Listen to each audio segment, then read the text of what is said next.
ಇವತ್ತಿನ ಸಂಚಿಕೆಯಲ್ಲಿ ಏನಾಗ್ತದೆ, ನಾಳಿನ ಸಂಚಿಕೆಯಲ್ಲಿ ಏನಾಗ್ತದೆ ಅನ್ನೋದನ್ನು ತುಂಬಾ ಶಾರ್ಟ್ ಆಗಿ ಕ್ವಿಕ್ ಆಗಿ ನೋಡ್ಕೊಂಡು ಬರೋಣ ಬನ್ನಿ. ಇಲ್ಲೇ ತಾಂಡವ್ ಈ ಮನೆ ಇರೋದು ನನ್ನ ಹೆಸರಲ್ಲಿ, ಹಾಗಾಗಿ ನೀವೆಲ್ಲರೂ ಕೂಡ ಈ ಮನೆಯಿಂದ ಹೋಗ್ಬೇಕಾಗತ್ತೆ ಅಂದಾಗ ಇಲ್ಲಿ ಕುಸುಮ ಮತ್ತು ಧರ್ಮ ಅಂಕಲ್ ಸಾಧ್ಯ ಇಲ್ಲ ಅಂತಾರೆ. ಯಾಕೆ ಸಾಧ್ಯ ಇಲ್ಲ? ಸ್ಟೀ ತೊಗೊಂಡು ಬರ್ತೀನಿ, ಸ್ಟೀ ತೊಗೊಂಡು ಬಂದಮೇಲೆ ನಾನು ಇರುವ ಹಾಗಿಲ್ಲ, ನೀವು ಇರುವ ಹಾಗಿಲ್ಲ, ನಾನೇನು ನನ್ನ ಮನೆ ಇದೆ ಹೋಗ್ತೀನಿ, ನೀವು ಎಲ್ಲಿ ಹೋಗ್ತೀರಾ, ಫುಟ್ಪಾತಿಗೆ ಬೀಳ್ತೀರಾ ಅಂತ ಹೇಳಿ ತಾಂಡವಿ ಹೇಳ್ತಿದ್ದಾರೆ. ಆಗ ಇಲ್ಲಿ ಭಾಗ್ಯ ರುಚಿಗೆ ಹೇಳ್ತಾರೆ, ಜೊತೆಗೆ ಇಲ್ಲಿ ಆದಿಪರ ಲಾಯರ್ ಕೂಡ ಮಾತನಾಡ್ತಾರೆ. ಆದರೆ ಅಷ್ಟರಲ್ಲಿ ಇಲ್ಲಿ ತಾಂಡವ್ ಪರ ಲಾಯರ್ ಬರ್ತಾರೆ. ಇದರಲ್ಲಿ ಒಂದು ಭಾಗ ಅವ್ರಿಗೆ ಬರಬೇಕು ಈ ಮನೆಯಲ್ಲಿ ಅಂತ ಹೇಳಿದಾಗ ಹೇಗಾಗುತ್ತೆ? 6 ಪಾಲು ಆಗಬೇಕು ಈ ಮನೆ. ಯಾಕಂದರೆ ಅಪ್ಪ ಅಮ್ಮಂಗೆ ವಯಸ್ಸಾಗಿದೆ, ಹೆಂಡತಿಗೆ ಡಿವೋರ್ಸ್ ಆಗಿದೆ, ಮಕ್ಕಳಿದ್ದಾರೆ, ನೆಕ್ಸ್ಟ್ ತಾಂಡವ್ 6 ಪಾಲು ಆಗಲೇಬೇಕು ಅಂದಾಗ ತಾಂಡವ್ ಲಾಯರ್ ಕೂಡ ಒಪ್ಕೋತಾರೆ.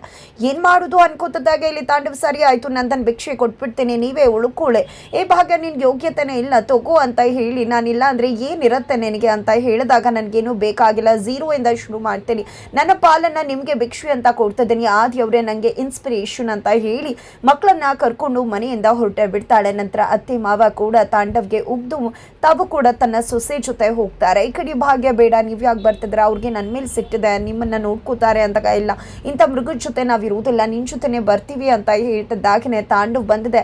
ಇನ್ನೂ ಏನು ಮಾತಾಡ್ಕೊಂಡು ನಿಂತಿದ್ದೀರಾ, ಹೋ ನೀವು ಕೂಡ ಇವ್ರ ಜೊತೆ ಹೋಗ್ತಿದ್ರಾ, ದೇವಸ್ಥಾನದಲ್ಲಿ ಹೋಗಿ ಮಲಗಿಸ್ತಾಳೆ ಹೋಗಿ ಅಂತ ಹೇಳ್ತಾರೆ. ಈ ಕಡೆ ಆದಿ ಖಡಕ್ ಆದಾಗ ನಿನ್ನ ಮನೆ ಕರ್ಕೊಂಡು ಹೋಗ್ತೀಯಾ, ಹೇಗೂ ಬೆಸ್ಟ್ ಬಾಯ್ ಫ್ರೆಂಡ್ ಅಲ್ವಾ ಅಂತ ಹೇಳಿ ಭಾಗ್ಯನ ಟೀಕಿಸ್ತಾರೆ. ಅಷ್ಟರಲ್ಲಿ ಇಲ್ಲಿ ಸುನಂದ್ ಅವ್ರಿಗೆ ಮಗಳು ಗಂಡನ ಮನೇಲಿ ಇರಬೇಕು ಅಂತಿದ್ರೆ ಇವತ್ತು ನೋಡಿದ್ರೆ ನಿಮ್ಮನೆ ಕರ್ಕೊಂಡು ಹೋಗ್ತಿದ್ರೆ ಹಾಗೆ ಹೀಗೆ ಅಂದಾಗ ಇಲ್ಲಿ ಸುನಂದ್ ಅವರು ಭಾಗ್ಯ ಯಾವುದೇ ಕಾರಣಕ್ಕೂ ಈ ಮನೇಲಿ ಇರು ಅಂತ ಹೇಳೋದಿಲ್ಲ, ಮನೆ ಬಿಟ್ಟು ಒಳ್ಳೆ ಕೆಲಸ ಮಾಡಿದೆ, ಇಂಥ ಒಬ್ಬ ಗಂಡನ ಜೊತೆ ನೀನು ಬದುಕೋಕ್ಕಾಗತ್ತಾ, ಆ ರೀತಿ ಬದುಕು ಅಂದರೆ ನನ್ನ ತಾಯಿ ಅನ್ನಿಸ್ಕೊಳ್ಳೋದಿಲ್ಲ ಅಂತ ಹೇಳಿದ ಇಲ್ಲಿ ತಾಂಡವ್ಗೆ ಬಂದು ತರಾಟೆಗೆ ತಗೋತಾರೆ. ನಿನ್ನಂಥ ಒಬ್ಬ ಮನುಷ್ಯನ ಜೊತೆ ನನ್ನ ಮಗಳು ಇಷ್ಟು ವರ್ಷ ಬಾಳಿದ್ದೇ ಹೆಚ್ಚು, ಹೆಣ್ಮಕ್ಳು ಬಾಳ್ಬೇಕು, ಆದರೆ ನಿನ್ನಂಥ ಮೃಗದ ಜೊತೆ ಅಲ್ಲ, ನನ್ನ ಮಗಳನ್ನ ನಾನು ಕರ್ಕೊಂಡು ಹೋಗ್ತೀನಿ, ಅವಳೇನು ಫುಟ್ಪಾತಿಗೆ ಬೀಳೋದಿಲ್ಲ ಅಂತ ಹೇಳಿ ಸುನಂದ್ ಅವರು ತನ್ನ ಬೀಗರು ಮಕ್ಕಳು ಮೊಮ್ಮಕ್ಕಳು ಎಲ್ಲರನ್ನ ಕೂಡ ಮನೆ ಕರ್ಕೊಂಡು ಹೋಗ್ತಿದ್ರೆ. ಇಲ್ಲಿ ತಾಂಡವ ಹೋಗಿ ಮೊದಲು ಎಲ್ಲ ಕ್ಲೀನ್ ಮಾಡಿಸ್ಬೇಕು ಅಂತ ಹೇಳಿ ಒಳಗಡೆ ಹೋಗ್ತಾರೆ. ಯಾಕಂದ್ರೆ ತನ್ವಿ ಕೂಡ ಓಡ್ ಹೋಗ್ತಾಳೆ. ಈ ಕಡೆ ತನ್ವಿ ವಾಪಸ್ ಬಂದ್ಲು ಅಂತ ತಾಂಡವ್ ಶ್ರೇಷ್ಠ ಖುಷಿ ಆದರೆ ಇಲ್ಲಿ ತನ್ವಿ ಹೋಗಿದ್ದೆ ಫ್ಯಾಮಿಲಿ ಫೋಟೋ ತೊಗೊಂಡು ಬಂದು ತಾಂಡವ್ ಫೋಟೋನ ಬಿಸಾಡಿ ನೀವು ನಮ್ಮ ಪಪ್ಪನೇ ಅಲ್ಲ ಅಂತ ತರಾಟೆಗೆ ತೊಗೊಂಡು ಚಳಿ ಬಿಡಿಸಿ ಅಲ್ಲಿಂದ ಹೊರಟು ಬರ್ತಾಳೆ.